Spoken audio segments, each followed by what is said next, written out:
Assalamualaikum warahmatullahi wabarakatuh. Kami dari kelompok 3 akan menjelaskan materi tentang sejarah perkembangan Al-Quran pada masa awal klasik dan modern. Saya sebagai moderator ingin memperkenalkan diri. Nama saya Taskia Isnaini. Saya Oktanis Malika Priyana. Dan saya Lairil Mukaromah. Untuk mempersingkat waktu, langsung saja. Sejarah perkembangan Al-Quran pada masa awal klasik dan modern terdiri dari 4 poin. 1. Tafsir pada masa Nabi Muhammad SAW dan masa sahabat. 2. Tafsir pada masa tabi'in dan tabi'in tabi'in. 3. Tafsir pada masa mufasir klasik dan modern. 4. Tafsir pada era kontemporer.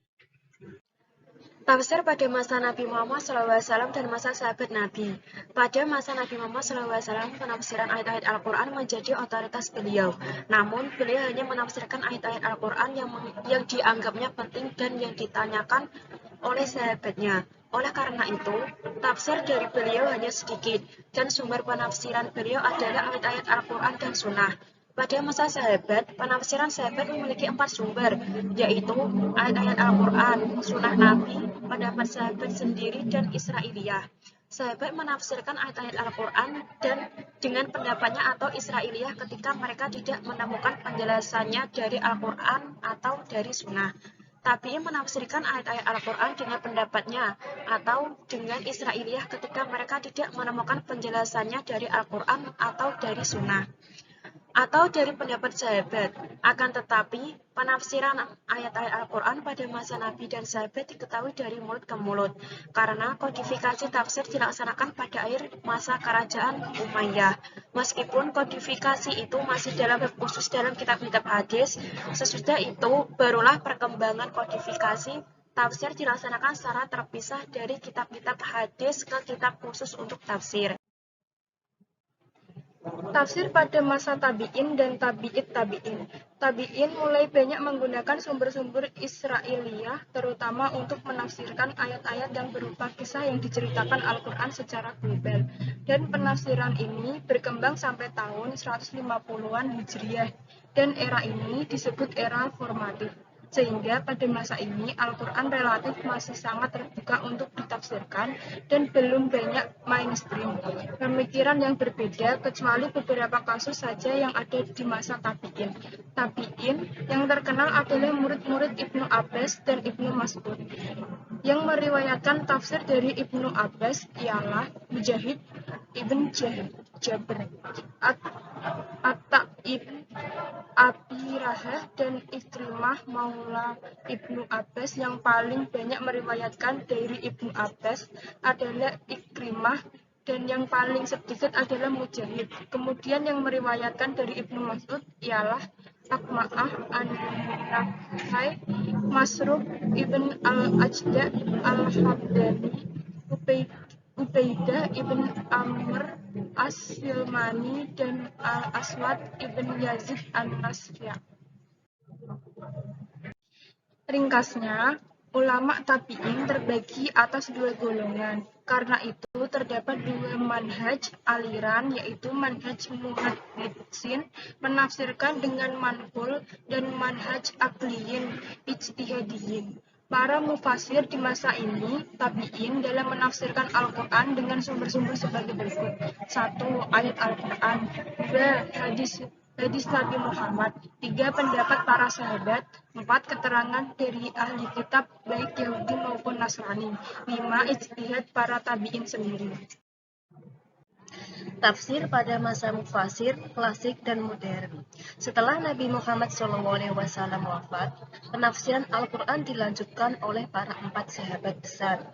Tafsir pada periode sahabat masih terisolasi penafsiran pada masa Nabi Muhammad SAW, yakni mengutamakan terhadap tokoh-tokoh sahabat besar. Periode sahabat melahirkan para penafsir dari golongan sahabat, di antaranya yaitu Ibnu Abbas radhiyallahu anhu yang mempelopori madrasah al-tafsir di Makkah, Ubay bin Ka'ab Ka'ab radhiyallahu anhu yang memelopori madrasah al-tafsir di Madinah. Abdullah ibnu Mas'ud radhiyallahu anhu yang memelopori madrasah perkembangan tafsir pada masa tabi'in tidak jauh berbeda dengan perkembangan pada masa sahabat. Model penafsiran klasik dan modern. 1. Tafsir Ibnu Katsir, termasuk model tafsir klasik. 2. Tafsir Misbah, termasuk model tafsir modern kontemporer.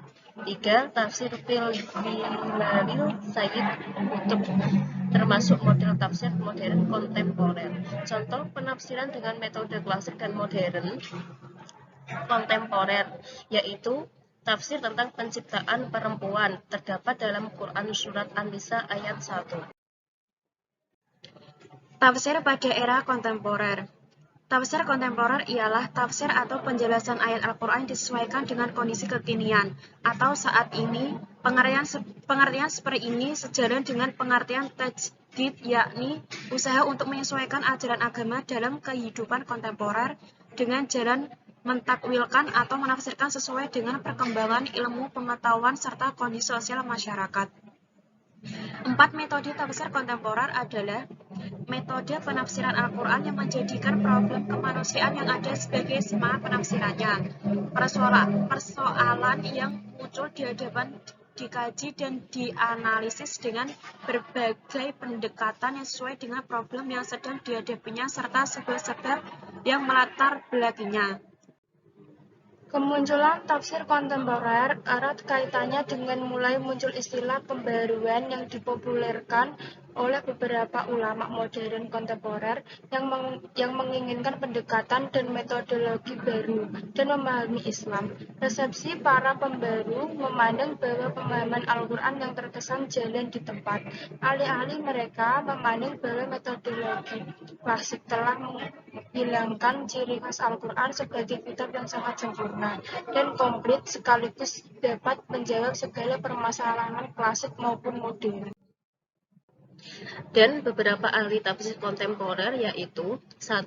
Jamaluddin Al-Afghani, 2. Muhammad Abduh, 3. Metodologi Muhammad Abduh dalam tafsir, 4. Rashid Ridho, 5. Kembali ke Salaf, 6. Mustafa Al-Marahi, 7. Metode tafsirnya, dan 8. Farid Wajdi. Sekian dari kami. Wassalamualaikum warahmatullahi wabarakatuh.